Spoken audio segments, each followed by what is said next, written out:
Oi, Iggy, muito obrigada por ter aceito o nosso convite e ter-nos nós, a africana, no seu espaço. Como é que você está hoje? Tô bem, obrigada por ter vindo. Estou muito feliz de recebê-las no nosso espacinho, na rua. E tá tudo ótimo, e você? Também. Então, para começar, quem é a Iggy? Como é que você se descreveria? Porque você faz muitas coisas, então, quem é a Iggy? Nossa, como que você começa com uma pergunta dessa? Eu achei É que a tão simples, gente... mas tão complicado, Não não é é? nada simples, Não é é só nada complicado. simples. Quando você me pergunta, eu só sinto complicações. Bom, eu sou a Ig, meu nome é Ig Ayedun, Ig Lola Ayedun. Tenho 31 anos, eu sou fundadora e CEO da ROA. A ROA, ela é uma galeria de arte e também uma residência. E é a primeira galeria dirigida, fundada por pessoas negras na história da arte brasileira. Aí quem sou eu? Eu sou artista também. Acho que é muito importante dizer que eu sou artista multimídia. Então, trabalho Aliás, com... essas peças são da Iggy. Sim. Então, trabalho com pintura, fotografia, animação, desenho. Sou também estrategista de comunicação para diversos tipos de mercados. Tenho uma experiência aí bem grande já de uns 16 anos. Comecei a trabalhar com 14 anos no mercado editorial. Então, tenho uma experiência de 16 anos com comunicação e estratégia de comunicação para a indústria da moda, do luxo e da arte também, colaborando com algumas instituições, festivais.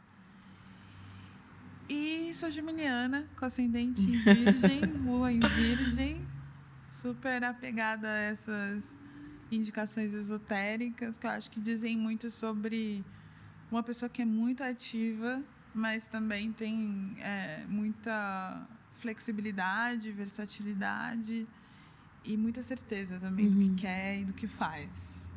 Acho que eu me defini bem. Olha, eu nunca falei dessa forma, mas é bom dar uma terceirizada que fica Aham, mais fácil. eu gostei. E então, pode-nos explicar um pouco como é que a arte se introduziu na sua vida? Nossa, de muitas formas. Eu acho que antes. Bom, eu acredito que as pessoas nascem artistas, né? Eu acho que nasci artista. Meu primeiro contato com a arte não foi com a arte contemporânea, não foi em um museu, mas foi numa escola de samba. Meu pai era presidente da escola de samba do bairro que eu nasci e a minha mãe era porta-bandeira dessa escola de samba que carregava o estandarte da escola. Então eu sempre acompanhei todos os processos de carnaval, de confecção de Isso fantasias em São Paulo. em São Paulo, de alegorias, todas aquelas esculturas gigantes que faziam aqueles carros alegóricos para a avenida, pintura, enfim. A forma de você ter uma narrativa, um tema, contar uma história através da imagem, dos visuais, da música, do som. Então, esse foi meu primeiro contato com arte. E eu cresci num barracão de escola de samba, cresci no ateliê de escola de samba. E, e foi ali que eu me apaixonei por arte. Depois, um pouco mais velha, na adolescência, na verdade, eu fui entendendo muito mais que eu tinha bastante aptidão com desenho, já desenhava desde criança. Meu sonho era ser carnavalesca antes, era fazer um carnaval. E aí eu tinha essa aptidão com desenho, com materiais, com construção de coisas, de ideias, e fui entendendo que eu poderia me desenvolver como artista. Entretanto, a faculdade de arte era uma realidade muito, muito, muito distante da minha, assim. Porque eu nasci em uma família socialmente desfavorecida, então a faculdade de arte era um sonho para os ricos. E não existia, assim, nenhuma possibilidade. Eu ia ver os preços das melhores faculdades e eram valores que meus pais nunca poderiam pagar, que eu não poderia pagar.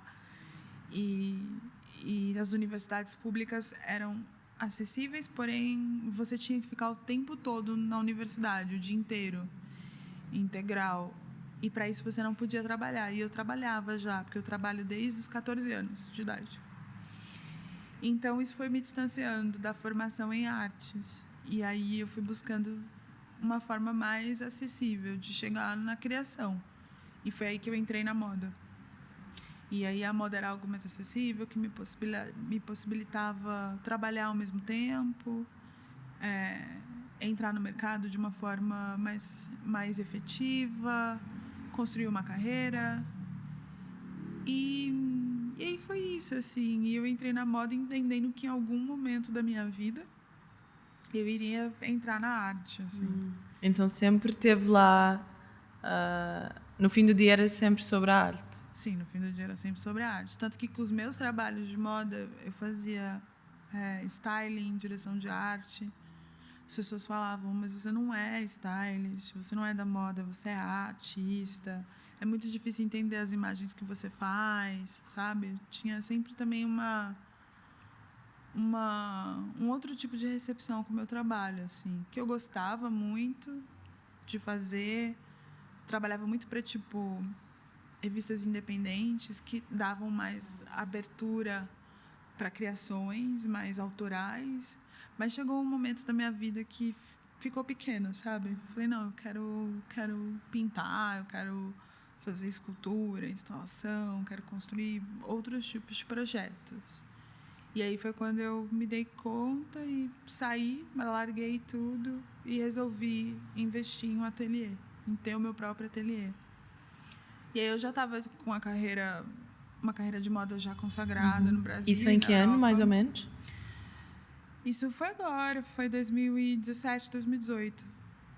Eu já estava com uma carreira consagrada, já existia, já era referência naquilo que eu fazia, como comunicação visual e direção de arte, design gráfico para publicações. Então eu falei, eu vou viver de uns freelas e conseguir gastar mais parte do meu tempo pintando. Aí, enfim, foi isso, assim, fui desenvolvendo, enfim. E tu achas que os anos todos que trabalhaste no mundo da moda influenciou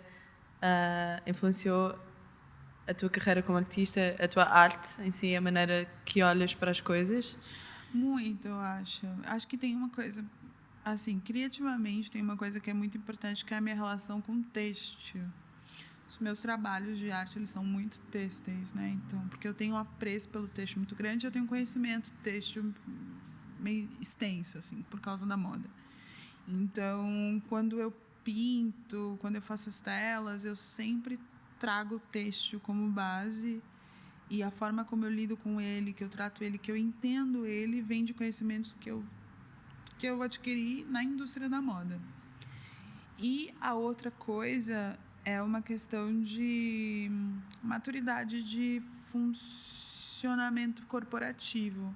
Sempre trabalhei para grandes instituições da moda. Eu trabalhei na Elle muitos anos, Harper's Bazaar, L'Officiel, Paris, Brasil, Londres, ID, enfim, para vários lugares. E isso fez com que eu entendesse mais como que o mercado de luxo funcionava, em termos de logística mesmo, de como que você define algo, uma identidade de uma marca, de uma empresa, como que as coisas funcionam.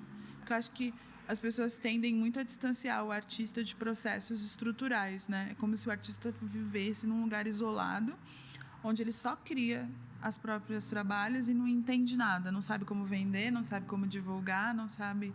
E a moda me deu isso. Entender tudo, como que vende, como mais divulga, o business side também, business não é? side, E de onde é que surgiu a ideia da OA, de começar a galeria? E como é que foi o processo de passar de artista para artista galerista? Não é? O processo da Roa surgiu num pânico. Verdade, assim, puro desespero. Antes da Roa, eu tinha um coletivo, montei um coletivo em São Paulo chamado AEAN, que era Ambiente de Empretecimento da Arte Nacional, onde a gente criticava, né, questionava a presença de artistas negros nas instituições e no mercado de arte. Éramos 30 artistas e a gente fazia um projeto de escolas efêmeras gratuitas para jovens negros de São Paulo, onde a gente fazia trocas de técnicas de preparação de corpo para performance, publicação de livros de artista. Muito comunidade, direção assim. de arte, sim. E aí a gente oferecia esses cursos gratuitos, assim, eram vários artistas que tinham um pouco mais de domínio sobre cada um sobre determinado setor, e a gente abria inscrições e recebia esses jovens. Nesse projeto, que durou 1 ano exatamente, a gente formou 150 jovens. São Paulo e Grande São Paulo. E sem financiamento, sem nada. Assim, era o meu trabalho que eu tinha com as marcas de consultoria, e eu pegava esse dinheiro e colocava na escola. Só que aí, dentro desse período, infelizmente, a gente teve uma das participantes que faleceu, a Mateusa. Mateusa era uma artista multimídia, maravilhosa, travesti, negra do Rio de Janeiro, que falava muito sobre liberdade em todas as práticas dela, mas de um lugar muito profundo e muito poético, assim. Mateusa, basicamente, ela foi um anjo, assim, que passou nas nossas vidas. E ela faleceu de uma forma muito violenta no Rio de Janeiro devido à intolerância racial e intolerância de gênero. E quando isso aconteceu, meu mundo, assim, Mudou. acabou durante um tempo, assim, ele congelou. Porque para mim era muito frustrante a sensação de estar fazendo tanta coisa, tanta energia, montando uma escola, abrigando tipo outros jovens, trazendo conhecimento, e ainda assim vê-los em situação de vulnerabilidade. Eu falei, mas por quê? E aí era foi muito louco esse momento, porque a gente tinha apresentado uma performance na SP Arte chamada Enegricídio. Uhum. E essa performance era uma performance de 1h30, onde a gente falava sobre o genocídio da população negra no Brasil. Foi uma apresentação maravilhosa. Assim, a gente parou o pavilhão da Bienal, foi algo muito lindo, assim. Todo o processo foi preparado pelo Lucas Andrade, que é diretor artístico da ROA hoje, e o Luiz Felipe Lucas, que é o nosso curador contribuidor, assim, que fica mais pela Europa, e o Samuel de Saboia, que também é um artista, pintor. E todo mundo aplaudiu, as pessoas ficaram tocadas com aquilo. Era uma performance longa, de resistência, sabe? Enfim, muito visceral. E 3 semanas depois a Mateusa faleceu. Daquilo que a gente estava criticando. E aí eu quase perdi a cabeça, assim. Até que eu voltei e falei, se eu fizer alguma coisa de novo em torno das nossas questões raciais, na comunidade, no Brasil, tem que ser algo que cultue permanência. Tem que ser algo que cultue a continuidade dessas vidas, desses talentos, dessas histórias, e não uma coisa que acontece em um momento e depois acaba. Porque a gente corre muito risco todos os dias. E aí decidi deixar um pouco de lado, assim, os projetos, porque fiquei muito emocionalmente traumatizada mesmo. Aí, agora, o ano passado, na pandemia, eu tinha acabado de voltar de Israel, que eu estava morando no Marrocos e estava fazendo uma pesquisa também em Jerusalém. E aí eu voltei para o Brasil e para o Carnaval, para depois voltar para o Marrocos novamente. E aí, quando eu voltei, estourou a pandemia e eu fiquei por aqui com a minha mãe e meu irmão. E fiquei por aqui, fui entendendo que a coisa também não ia se movimentar tão rápido.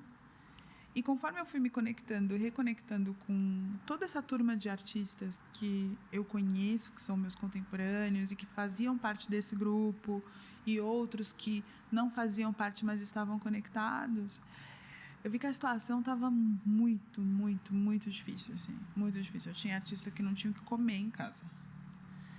Amigo, né? Não era artista na época, mas amigos que não tinham o que comer em casa, que não tinham gás, que não tinham nada.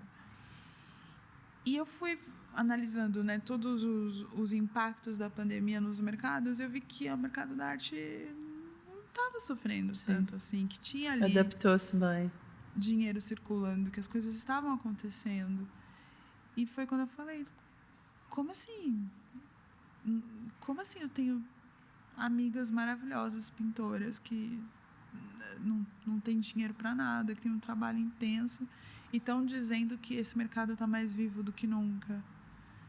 Eu preciso fazer alguma coisa, preciso fazer parte disso também. E aí eu estava conversando com a Laís Amaral, que foi a primeira artista da galeria, e ela estava querendo desistir de pintar. Tinha certeza, porque era pandemia, tudo fechado, desistir de pintar não estava dando certo, e ela precisava arranjar um trabalho qualquer para se virar, continuar a vida dela, lá no Rio de Janeiro, onde ela mora. E eu falei para ela, não, amiga, eu vou abrir uma galeria e eu vou te representar. Vou representar o meu trabalho, vou representar o seu, e vou chamar também outras pessoas, eu vou abrir uma galeria. E eu comecei a ligar para vários amigos artistas. Estou abrindo uma galeria, você vem? Vou. Você vem? Vou. Vou. E aí eu abri a Rua, no meio da pandemia. E aí a Rua foi aberta, a gente abriu ela durante a SP Arte. Não foi uma coisa tão simples, né? Foram muitas coisas que a gente atravessou para estruturar uma empresa, um business, uma entrada no mercado, uma introdução no mercado. Mas a gente conseguiu dar fôlego para a carreira de muita gente, assim, muita gente. E também a esperança, não é? Para estas pessoas que queriam desistir. Exato. E verem que havia uma oportunidade. Exato. E aí foi isso, assim, foi num desespero, mas da melhor decisão. Como se diz, everything happens for a reason. Exatamente. Exatamente. E foi isso, assim, eu peguei um pouquinho das economias que eu tinha, que era muito pouco, mas muito pouco mesmo. Tipo, eu sempre falo, quando são... agora, hoje, eu dou até palestra de business, né? Sim. As pessoas querem saber. E aí, quando as pessoas perguntam, eu sempre falo assim, eu tinha 10 mil reais. Eu comecei a Rua com 10 mil reais. As pessoas falam, o quê? Você tava maluca? O que você tinha na cabeça? Eu tinha vontade de fazer. E aí, eu fiz. E fui criando estratégias para multiplicar esse investimento e conseguir desenvolver uma galeria e uma residência artística. Parabéns, é incrível. E o que é que quer dizer Rua? De onde é que veio o nome? Rua significa House of Ayedum. O nome da Rua é batizado pelas houses de ballroom. Porque a Rua, antes dela ser uma galeria, a Rua ela foi formalizada em 2020, né? Mas antes dela ser uma galeria, ela era tipo uma produtora de artes, assim, em 2018. Então, a gente, através da Rua, a gente organizava coisas. Então, a gente prestava serviço para o Festival de Arte de Valongo, por exemplo. Então, a gente fazia toda a parte de comunicação e arquitetura do evento, entendeu? A gente organizava exposições efêmeras em outras galerias menores. Era uma coisa não muito definida, mas era um grupo... Era eu, mas tinha um grupo de pessoas que trabalhavam comigo, que faziam coisas. E aí também a Rua veio de uma casa, que era o meu antigo ateliê, aqui em São Paulo, na Zona Oeste. E esse ateliê era um ateliê muito grande, assim, muito espaço. E várias amigas da cena ballroom, das houses de ballroom, pediam lugar emprestado para ensaiar. E para ensaiar, para trocar, para se encontrar, para fazer foto. E aí ficava, onde você vai? Vou lá na house. Que house? A house da Edum, a house da Edum, como se fosse a house de um ballroom. Assim. E a gente nunca fez um ballroom ainda, um ballroom da Rua. Quando a pandemia acabar, a primeira coisa que a gente vai fazer é o ballroom da Rua. Recebendo todas as houses de São Paulo. Mas tem várias houses de ballroom que falavam da gente dessa forma. E aí foi ficando Rua, Rua, Rua, Rua, Rua, Rua, Rua. E aí quando eu registrei, eu falei, não pode ser outra coisa. Rua. É isso. Mas tem gente que acha também que é Horn of Africa, que é uma região na África Oriental também. Pode ser também. Sim. E tendo em conta que a OA foi fundada em 2020 e é a primeira galeria no Brasil fundada e dirigida por uma equipa 100% negra, tendo em conta que o Brasil tem uma população que 56% das pessoas se considera não branca. Qual é que foi o impacto disso no mundo das artes no Brasil e como é que isso foi? Qual é que foi o impacto da abertura da OA? O impacto assim de dentro, eu não sei se eu sei dizer. Acho que tem que esperar um tempo e perguntar para as outras pessoas Sim. como que a rua impactou a vida delas. Mas como a gente foi recebido, Sim. foi de uma forma que várias pessoas se deram conta que eles nunca tinham pensado nisso antes. Num lugar de... Mas não é a primeira mesmo? Foi exatamente isso que eu pensei. A primeira? Nossa, é mesmo? É a primeira. Não tem. 2020. Essa foi a maior reação, assim, das pessoas se darem conta que elas nunca tinham percebido que não existia uma estrutura comercial preta na arte contemporânea brasileira. Porque até então eles nem se questionavam, nem se perguntavam, nem fazia parte do passar pela cabeça. Era tão naturalizada a ideia de não estarmos à frente dos nossos próprios negócios e das nossas próprias ideias enquanto estrutura, que isso não era nenhuma questão.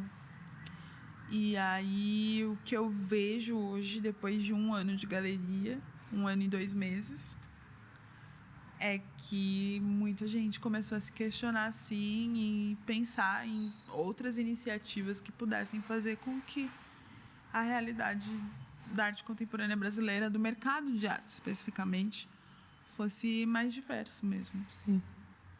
Não, e a OA também eu sinto que é muito, como você falou quando eu cheguei, que o espaço muda dependente da exposição, não é? Sim. E aí falou que como o espaço não é muito grande, para a pessoa entrar no mundo do artista. Sim. E eu sinto que a OA é uma porta para outro mundo. Então, como é que tem sido a resposta das pessoas, tipo, entrando neste espaço? Olha, eu acho que abrir o espaço nesse momento também, porque a gente teve as nossas ações antes, elas eram efêmeras em espaços que a gente fazia parceria ou 100% online, né?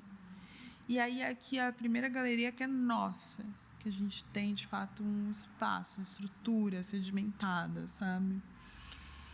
E eu fiquei com muito frio na barriga antes de como que seria essa dinâmica. Mas teve um dia que eu estava aqui e nas primeiras semanas, assim, e eu comecei a chorar. Uma menina do Rio de Janeiro, ela veio do Rio só para conhecer a rua. Não.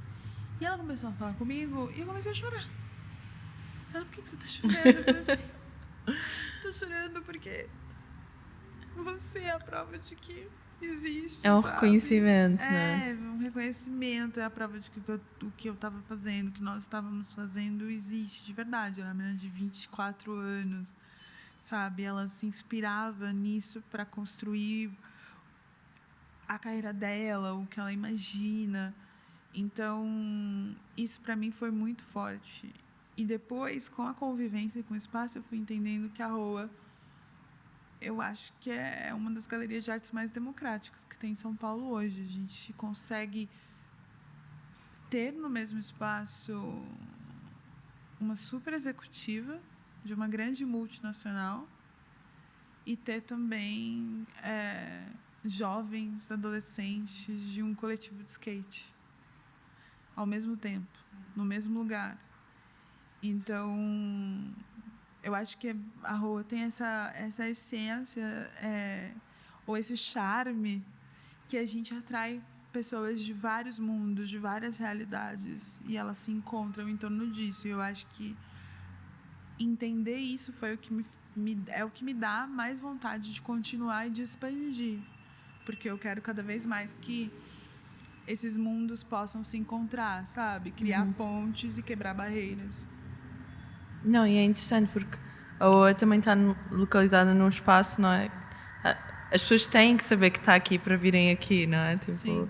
Eu acho que isso é interessante porque realmente vê-se que as pessoas têm interesse e têm curiosidade e vêm cá à procura.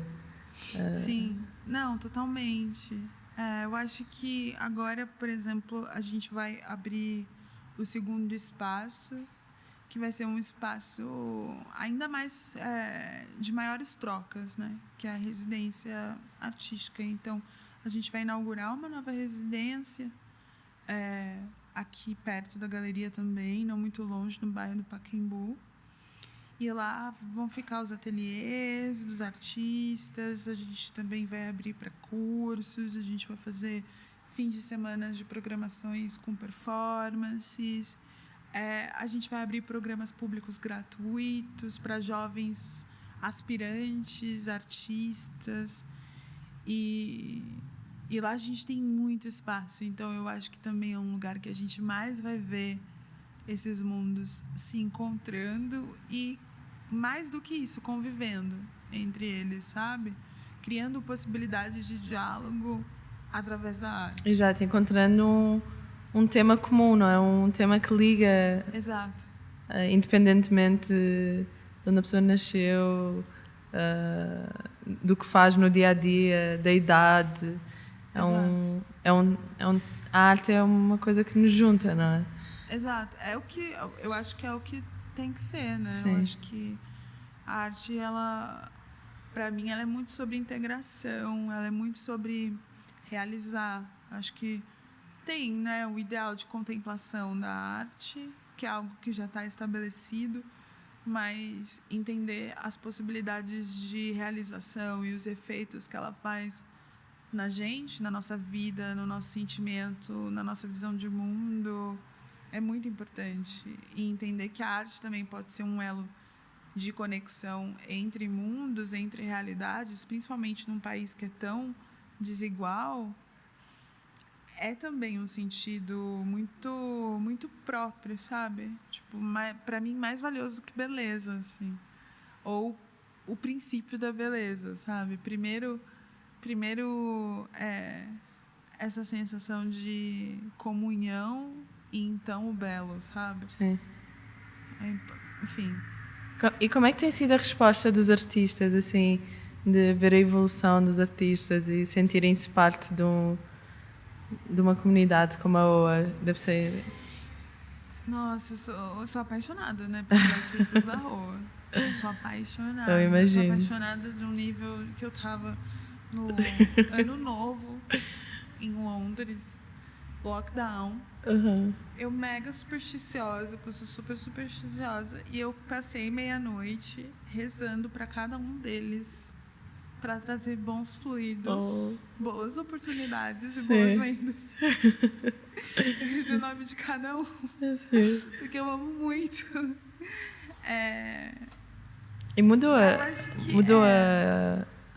a maneira deles também como artistas, não? Ver o próprio trabalho, com certeza. A rua, ela tem um sistema muito transparente. Acho que também isso é importante. É um sistema de trabalho, né? De mercado e tal. Então, por exemplo, aqui o artista ganha a maior parte da porcentagem de todas as vendas. Então, a gente trabalha com 60% a 70% para o artista. Aqui, todas as aquisições levam um termo assinado de direito de sequência, de resale right. Ok. Para que, mesmo que os trabalhos entrem no segundo mercado, o artista continua ganhando através disso. Isso é super importante. E isso é mandatório. Assim, não abro. Uhum. E aqui também a gente tem uma economia circular. Então, o artista que mais vende durante um período ou naquele momento, ele está sempre puxando uns 3, 4 artistas com ele, porque uma porcentagem do que ele ganha volta como material e estrutura para um artista que está começando ou que ainda não está se desenvolvendo tão bem no mercado. Então, essa transparência e a forma como a gente negocia tudo isso, que a gente faz os contratos, que a gente estabelece os acordos, é muito visível para todos os artistas. Eles vêm, eles participam disso, desse E sentem-se processo. mais seguros, não é? Muito mais seguros. E eles aprendem muito. Eles aprendem desde coisas que são básicas, essenciais, porém, à primeira vista, inacessíveis, como qual que é a diferença de direito de autor para direito de imagem. Eles aprendem isso na rua, sabe? Até uma forma de, tipo, desenhar métodos que sejam mais sustentáveis para a carreira deles, estando na rua ou não. Entende? Acho que tem um processo de maturação do artista como um todo. Aqui na rua a gente tem os acompanhamentos curatoriais, que é um programa interno, é como se fosse uma residência interna, sem data para acabar. Enquanto você é representado, você tem isso, onde você passa por um acompanhamento curatorial para falar sobre a sua pesquisa, discutir e aperfeiçoar o seu trabalho, e entender outras formas de pensar o seu trabalho. E também a partir de agora, a gente vai começar a oferecer assistência psicológica também, que é o mesmo processo, só que só para psicoterapia. Então, é realmente algo que não é só sobre o objeto de arte. E sobre as pessoas. Sobre as pessoas, completamente. Sobre os artistas. O objeto de arte é consequência do que a gente trabalha com essas pessoas e com esses artistas. E eu amo todos eles. A primeira geração da Rua era muito mais amigos, porque foi realmente isso, assim, eu liguei para os meus amigos e vamos juntos, assim. E hoje alguns não estão mais com a gente, foram incorporados por outras galerias. Agora a segunda geração, tem os que ficaram da primeira, mas tem novos artistas que não são nossos amigos, assim, que veio por uma outra, que já vieram entendendo o que era a Rua, assim. E é bem legal também, porque você consegue entender que isso cria perspectiva, né, expectativa nas pessoas de também fazer parte disso um dia, sabe? E que os artistas estão à procura disso, não é? Exato. De um sítio que lhes ofereça suporte e que queira saber deles como pessoas num todo. Exato. Gosto disso. E como é que você definiria a missão da OA? É muito complicado, né? Nossa, a Rua é casa. É uma casa, mas a gente é super inconformados. Tem um ponto... A gente não se conforma com nada. É difícil definir algo que é tão inconformista. Porque a gente é isso. A gente é essa tipografia mutável, esse espaço que não precisa ser branco e que muda todas as paredes, que os quadros não precisam estar alinhados. Esse outro método de venda, Sim. Essa forma de trabalhar com ações efêmeras em vários lugares do mundo. De reescrever as regras, não é? Eu acho que não definir em uma frase eu acho que é quase que impossível, assim, porque a Rua é muito mutável, é muito mutante, é muito orbitante. E um dos seus outros projetos é o M-Journal, né? Pode nos contar um pouco mais sobre o que é e... eu tô com saudade dele. Eu tô com saudade do M-Journal, que ele tá sofrendo uma reformulação para otimizar melhor também. O M-Journal, ele é esse meu tempo com a comunicação, né? E também uma forma de conseguir criar pontes de conhecimento. Eu acho que a Rua, ela fala de ponte entre pessoas através da arte, e eu acho que o M-Journal tem uma relação muito grande com as pontes de conhecimento. A gente facilita para gerações mais novas uma forma de receber informações mais complexas. Então, a gente fala de tudo. A gente fala de saúde, a gente fala de economia, a gente fala de ciência, a gente fala de tecnologia, a gente fala de moda, a gente fala de arte. A gente consegue juntar vários links de informações que são confiáveis para que as pessoas se assegurem daquilo que elas estão lendo. A gente desmembra fake news e a gente tem uma linguagem muito informal, muito acessível, que não depende de academicismos, de uma certa elite linguística para conseguir alinhar tantas ideias. E o M-Journal está num período agora que a gente está se transformando em uma publicação trimestral. Então, ela acontece em determinados espaços de tempo e a gente vai fazer documentos que são mais tangíveis, assim. Então, a gente tem uma relação digital muito grande, que é de onde a gente vem, mas a gente agora começa a transitar entre esses dois lugares, o digital e o offline, e começar a criar documento. Além de todos os cursos e todas as ações que a gente faz. Dentro dos cursos do M-Journal, a gente já formou, eu acho que uns 500 pessoas, entre o online e o presencial antes da pandemia. Sim, é bastante gente. Então, tem também os cursos que são específicos, mas que eu nem chamo de curso, eu chamo de grupos de estudo, que são específicos, mas que estão ali sempre incentivando o pensar de outra forma sobre outras coisas, sabe? Eu amo o meu jornal, não vejo a hora de chegar da plotter o boneco da primeira versão impressa, porque tá muito linda. E como é que é ser uma pessoa tão jovem em tantas posições de liderança, em tantos projetos, assim? Você imaginou que ia estar nessa posição? Tipo, como é que é ter essa responsabilidade e, tipo, ser, como você falou, quando recebeu a visita e ela veio do Rio para aqui, tipo, como é que é ter essa... É uma pressão boa, assim, de ser uma referência. Como é que é estar nessa posição? Não sei, é totalmente novidade para mim. A gente pode conversar daqui 5 anos. Mas é isso. Né? Mas é importante ter pessoas como a Iggy, porque... mas eu ainda não sei como que é... Eu só faço mesmo.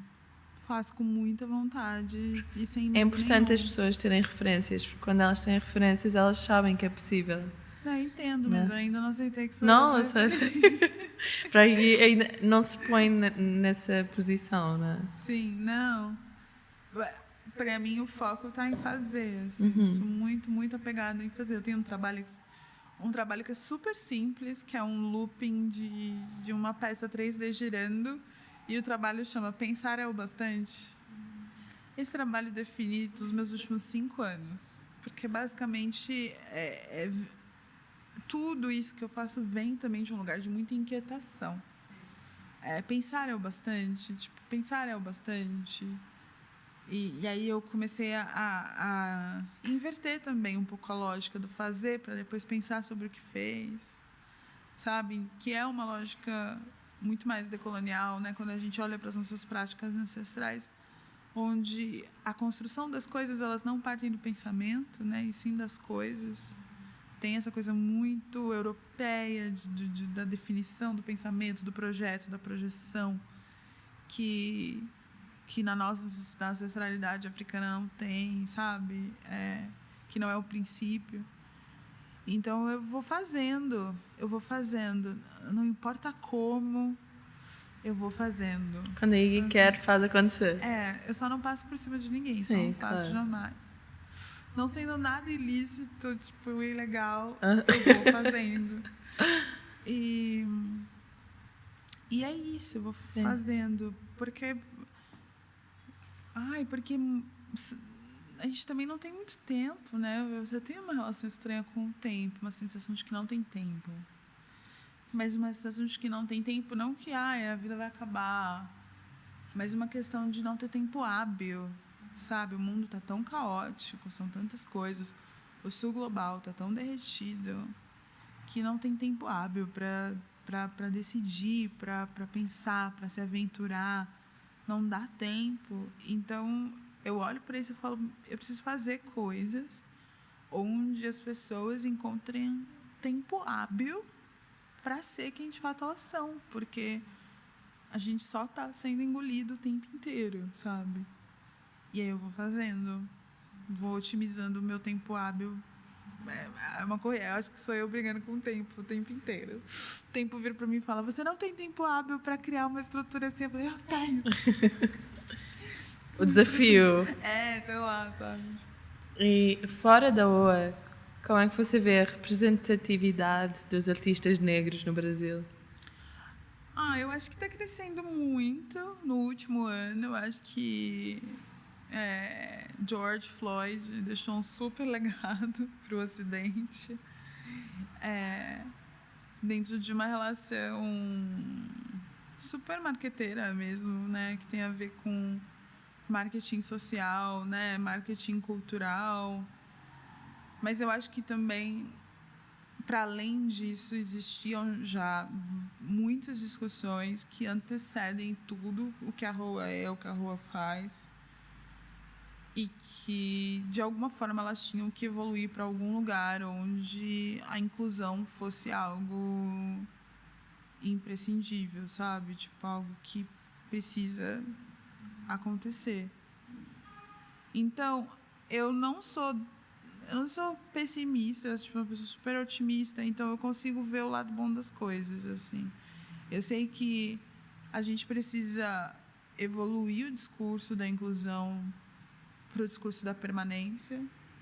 E pensando em permanência, a gente precisa pensar em sustentabilidade. E essa sustentabilidade tem a ver com o ambiente, mas tem a ver também com como você cria dinâmicas, tecnologias que otimizem o tempo hábil de vida das pessoas, basicamente, dentro dos sistemas, né? Dentro dos espaços.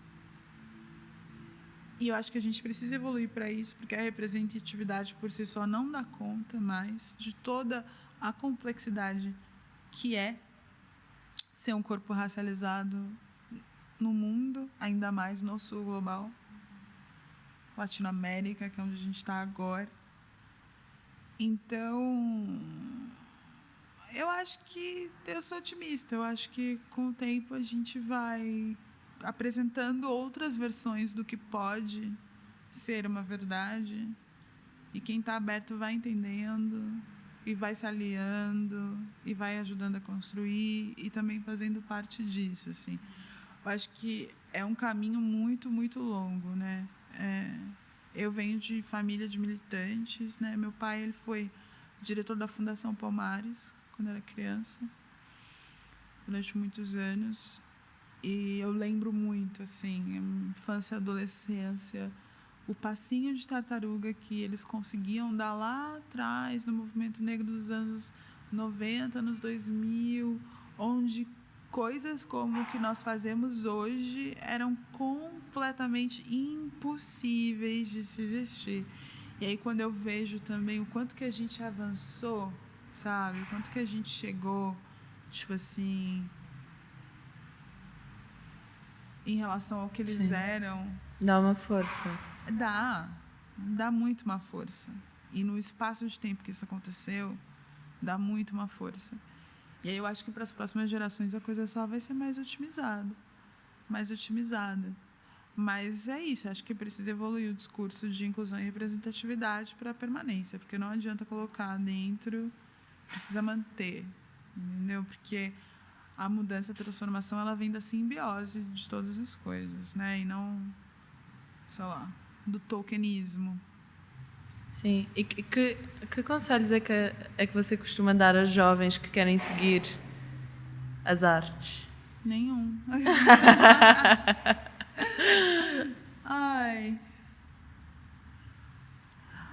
Olha. Não tem? Não é não ter, mas é que eu acho que é muito difícil você pensando na realidade da nossa comunidade aqui no Brasil, eu acho muito difícil você dar um conselho que não atravesse por viés meritocratas, que não dão conta da complexidade que é ser um jovem negro no Brasil, entendeu?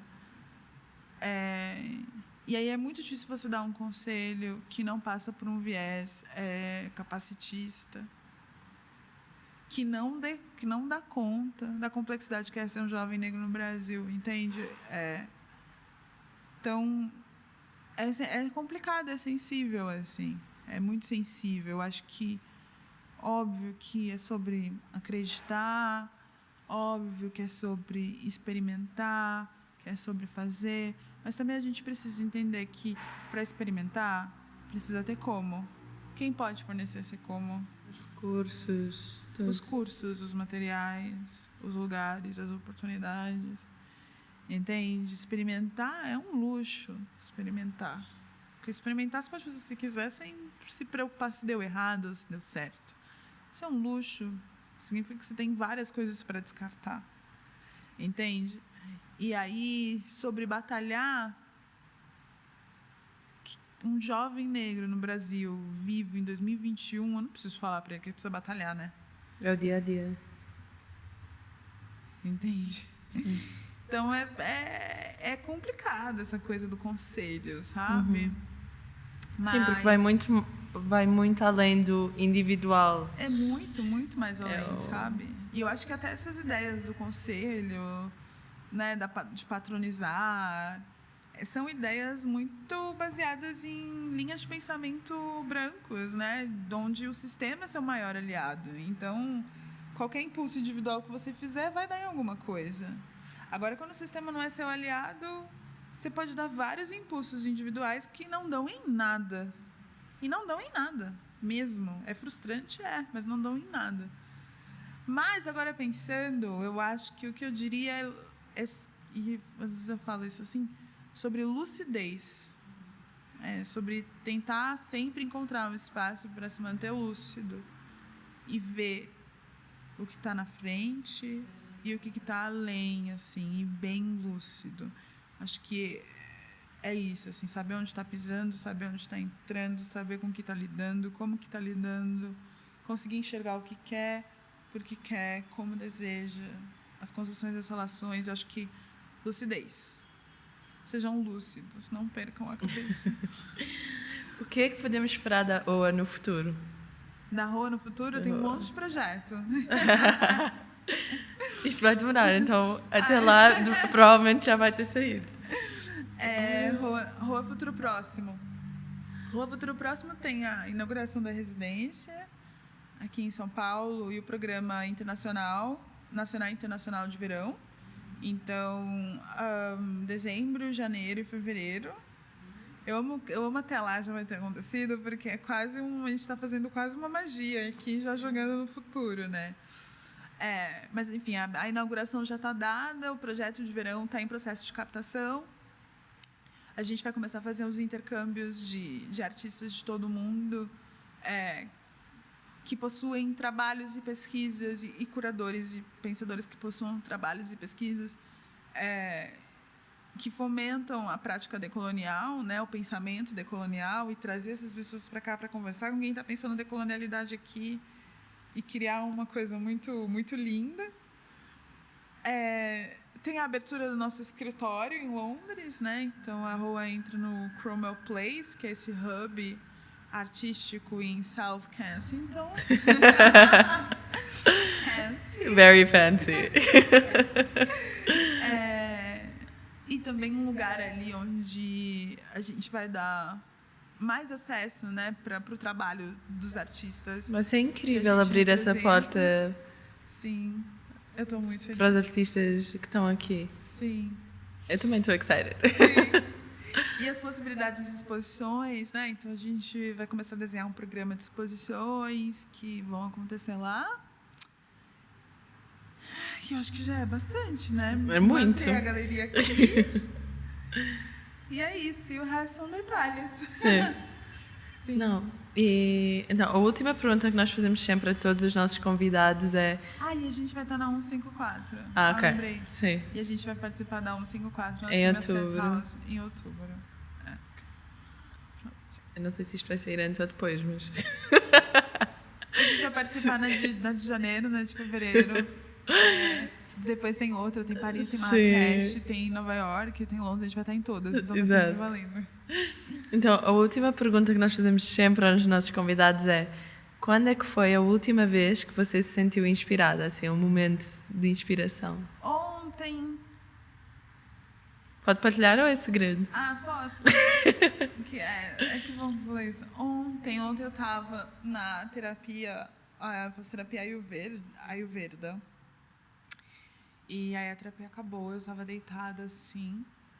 E o lustre era aqueles lustres de palha, quadriculado, trançado, de 3C. E por algum motivo aquilo estava balançando. E enquanto eu estava fazendo minha terapia Ayurveda, eu estava pensando sobre existir enquanto frequência. Eu tenho um trabalho que fala disso ali, das malhas, né? E eu estava pensando mais profundamente isso, assim, sobre existir enquanto frequência. O que era aquele corpo que eu estava tratando dentro daquele processo e que conexão que aquele corpo tem com a minha frequência enquanto alguém, sabe? Sim. Enfim. Coisa de artista. E aí, quando eu abri o olho, o lustre estava se movendo. E aí, a sombra do 3C, da palha, estava amplificada, assim, circular no quarto inteiro, se movendo também, como se aquela frequência fosse viva. E eu chorei. Muito sensível. E aí eu chorei, olhando assim, nossa, que lindo. E era o lustre se movendo, assim, com a luz, né? Sim. Enfim. Aí eu fiquei muito inspirada. E depois, ontem, antes de dormir, eu fiquei lendo várias coisas sobre frequências. Enfim. Já temos o tema para a próxima exposição. Tipo isso. Exposição imaterial. Mas enfim, foi ontem. Legal, né? Que bom que foi ontem. Bem, muito obrigada, Iggy. Foi um prazer. Obrigada. Bem, vamos nos ver à volta do mundo. Vamos. E foi um prazer conhecer você. Prazer obrigada. todo meu. Obrigada por ter vindo, pelo vídeo, enfim, maravilhoso. E agora esse podcast. Estou muito feliz. Espero que a gente possa se encontrar muito, colaborar muito juntos e... que tem câmera, né? Então... Ok. Tá bom. Close.